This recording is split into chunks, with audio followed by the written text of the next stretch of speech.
atas nama Kepolisian Resort Aceh Timur, atas nama negara dan bangsa, dengan ini mempersembahkan kepada Ibu Pertiwi, jiwa raga dan jasa-jasa almarhum.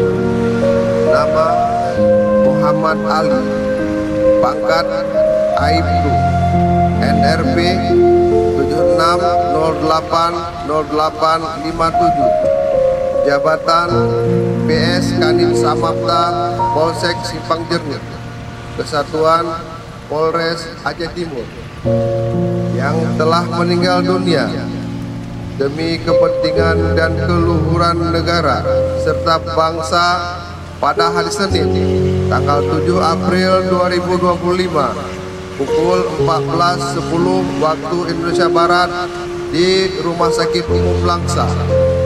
Semoga dharma bakti yang ditempuh dapat menjadi suri tauladan bagi kita semua dan arwahnya mendapat tempat yang semestinya di alam baka. Hormat senjata.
Hey!